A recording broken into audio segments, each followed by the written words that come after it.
मैं श्याम सुंदर सिंह डियर हिंदी में आप सभी का स्वागत है। आइए मेरे बच्चे, आज मैं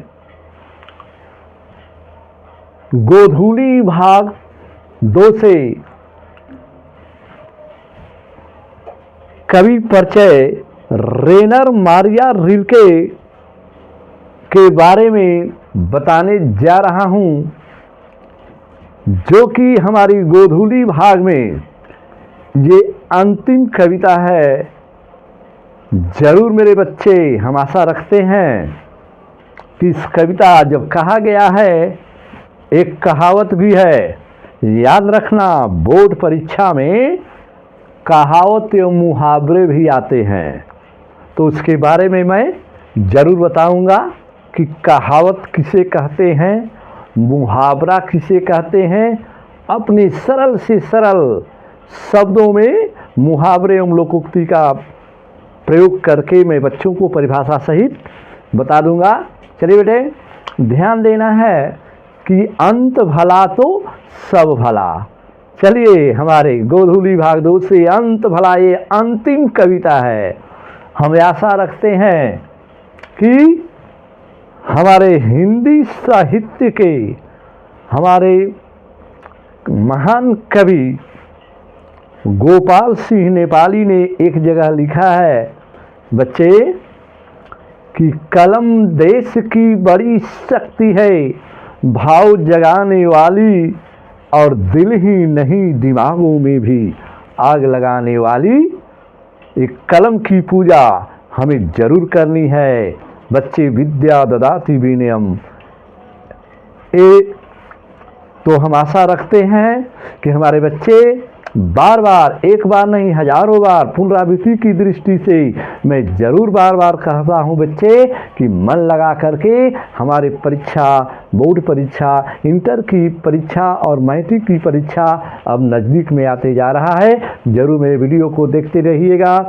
मॉडल पेपर भी मैं बच्चों को बताऊँगा, और बीच बीच में जो प्रश्न उत्तर हैं, व्याकरण है, कैसे कैसे हमारे बोर्ड परीक्षा में कैसे आते हैं, वैसे प्रश्न मैं बच्चों को बताऊंगा जो सबके लिए सरल एवं सुगम होगा।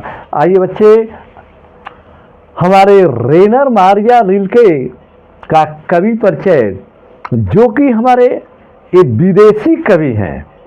विदेशी कवि, इन्होंने अपने काव्य में बहुत ही सुंदर कविता लिखे हैं। मेरे बिना तुम प्रभो, उस कविता के हमारे कवि रेनर मारिया रिल्के, जिनका जन्म 4 दिसंबर 1875 ईस्वी में प्राग, ऑस्ट्रिया, जर्मनी में हुआ था। चलिए, लोग कहते हैं कि विदेशी कवि लेखक भी हमारे भारत में आकर अपने अष्ट छाप को छोड़े हुए हैं। जैसे मैक्स मुलर जब हमारे भारत में आया था तो क्या लिखा है पता है बेटा? कि भारत से हमने क्या सीखे। चलिए, कितना सुंदर जो यहाँ की भारतीय संस्कृतियों से प्रभावित हमारे मैक्स मुलर कवि पाश्चात्य कवि रहा है।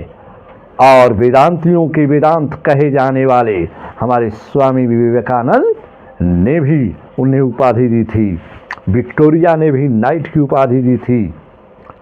बौद्ध संस्कृति से लेकर वैदिक सभ्यता तक हमारे विदेशी कवि भी हमारे भारत में आकर अपने अक्षर छाप को छोड़े हैं।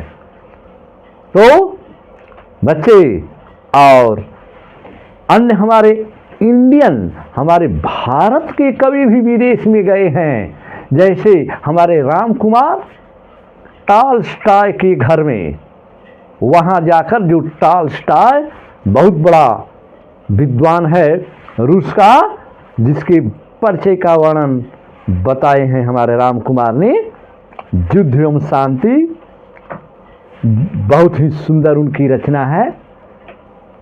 तो बच्चे, हम वहाँ नहीं जाते हैं। यहाँ पर हमारे रेनर मारिया रिल्के के जन्म के बारे में है, तो जन्म जरूर याद रखिएगा। 4 दिसंबर 1875 ईस्वी में प्राग, ऑस्ट्रिया, जर्मनी में हुआ था।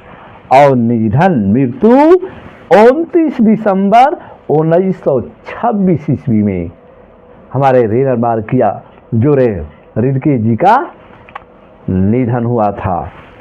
इनकी माता एवं पिता, माता का नाम सोफिया था और पिता जोसेफ रिल्के। इनके पिता जोसेफ रिल्के और माता सोफिया। जो रेनर मारिया रिल्के है तो रिल्के एक प्रकार का इनकी उपाधि मानी जाएगी बच्चे। हाँ, तो जोसेफ रिल्के हमारे रेनर मारिया रिल्के के पिताजी। आइए बच्चे, शिक्षा। इनका जीवन परिचय में बताया गया है कि अनेक बाधाओं को लड़ते हुए प्राग और म्यूनिख विश्वविद्यालय में शिक्षा पाई। विषम से विषम परिस्थितियों में लड़कर हमारे रेनर मारिया रिल्के ने बहुत ही जो है अनेक बाधाओं को लड़ते हुए उन्होंने म्यूनिख विश्वविद्यालय जो प्राग ऑस्ट्रिया में है वहां से इन्होंने अपने शिक्षा के बारे में उन्होंने वहां प्राप्त की थी शिक्षा की उपाधि। और रुचि इनकी संगीत कला, संगीत के क्षेत्र में, कला के क्षेत्र में, सिनेमा और साहित्य के क्षेत्र में इनकी रुचि रही है हमारे रेनर मारिया रिल्के की। और बेटा ध्यान देना है, रचनाएं, हमारे विदेशी कवियों की जो रचनाएं होती हैं अधिकतर इंग्लिश में ही रचित होती हैं रचनाएं। तो जरूर याद रखिएगा रचनाओं में, इसमें से अगले बार 2-3 साल पहले का जो बोर्ड परीक्षा है तो उसमें इनकी रचनाओं में आया था। जरूर हमारे बच्चे याद रखेंगे, रचनाओं में आया था।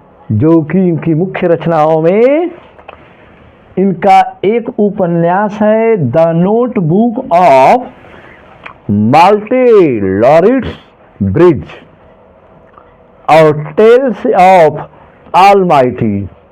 अंग्रेजी में हमारे रेनर मारिया रिल्के की रचना है और कहानी संग्रह इनकी प्रसिद्ध हैं।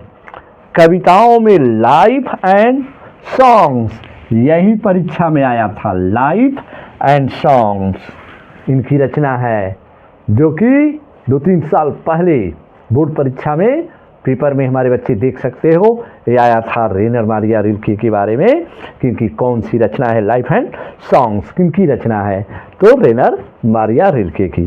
और लॉरेस सेक्रीफाइस और एडपेंट आदि इनकी मुख्य रचनाएं हैं हमारे। चलिए बच्चे, आज के लिए बस इतना ही। धन्यवाद।